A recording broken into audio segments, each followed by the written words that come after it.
Capa de transporte. La capa de transporte permite la segmentación de datos y brinda el control necesario para resamblar las partes dentro de los distintos strings de comunicación. Las responsabilidades principales que deben cumplir son rastreo de comunicación individual entre aplicaciones de host de origen y destino, segmentación de datos y manejo de cada parte, reensamble de segmentos de strings de datos de aplicación, identificación de diferentes aplicaciones. Los requerimientos de los datos varían. Debido a las distintas aplicaciones poseen distintos requerimientos. Existen varios protocolos de la capa de transporte. Para algunas aplicaciones los segmentos deben llegar a una secuencia específica de manera que puedan ser procesados de una manera exitosa. En algunos casos, todos los datos deben recibirse para ser utilizados por cualquiera de las mismas. En otros casos, una aplicación tolera cierta pérdida de datos durante la transmisión a través de la red. En las redes convergentes actuales, las aplicaciones con distintas necesidades de transporte pueden comunicarse en la misma red. Los distintos protocolos de la capa de transporte poseen distintas reglas que permiten que los dispositivos gestionen los diversos requerimientos de datos. Algunos protocolos proporcionan solo las funciones básicas para la entrega eficiente de las sesiones de datos entre las aplicaciones adecuadas.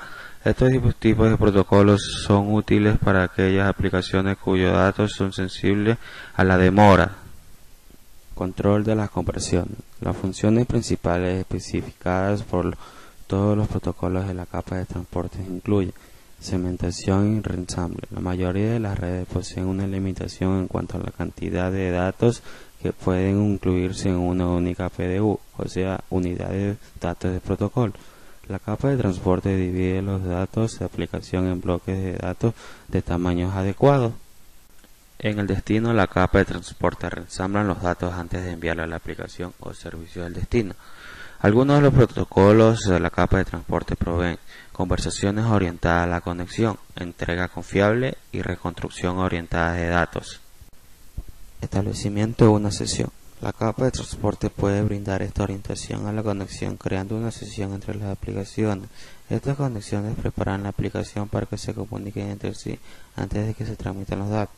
Dentro de estas sesiones se pueden gestionar de cerca los datos para la comunicación entre dos aplicaciones. Entrega en el mismo orden, ya que las redes proveen rutas múltiples que pueden poseer distintos tiempos de transmisión. Los datos pueden llegar en orden incorrecto. Al numerar y secuenciar los segmentos, la capa de transporte puede asegurar que los mismos se reensamblen en el mismo orden adecuado en el cual fueron enviados. Control de flujo. Los usos de la red cuentan con recursos limitados, como lo es memoria y ancho de banda. Cuando la capa de transporte advierte que los recursos están sobrecargados, algunos protocolos pueden solicitar que la aplicación que uno envía reduzca la velocidad de flujo de datos.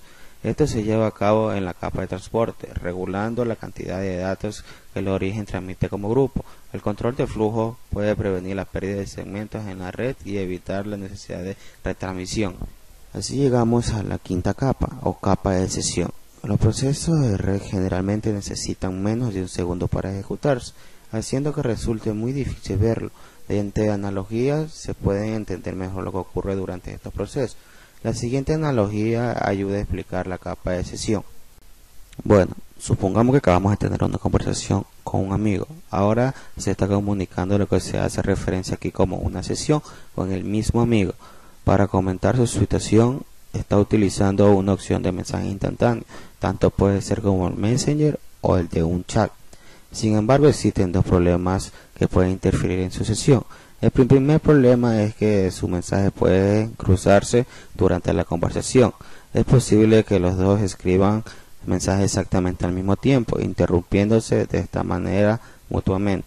El segundo problema es la necesidad de hacer una pausa, o se dice guardar su conversación actual como archivo, de verificar la conversación anterior con la persona con la cual estaba chateando, o si no, sincronizar su comunicación después de una interrupción.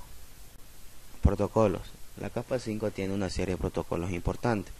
Nosotros debemos ser capaces de reconocer estos protocolos cuando aparezcan en un procedimiento de conexión en una aplicación. Los siguientes son ejemplos de protocolos de la capa número 5. Sistema de archivos de red, NFS, lenguaje de consulta estructurado, SQL, llamada de procedimiento remoto, RPC, sistema X Windows, son los sistemas de Unix, Linux, protocolo de sesión iPortal o ASP, protocolo de control de sesión de la arquitectura de red digital o NDASCP, sexta capa o capa de presentación. Le voy a hablar un poco sobre la sexta capa del modelo, que brinda un estándar de transmisión de datos. La capa de presentación, que en conjunción con la séptima capa del modelo, o sea la de aplicación, van formando la famosa pila del modelo OSI. En esta capa son pocas las tareas realizadas, mas sin embargo no son menos importantes. Las principales funciones son las siguientes: compresión de datos, cifrado de datos, manejar la estructura abstracta de datos, semántica de datos, síntesis de datos transmitidos. O sea, como el mismo nombre lo dice, es de presentación, solo se encarga del diseño para así este sea trasladado a la última capa, como es la de aplicación.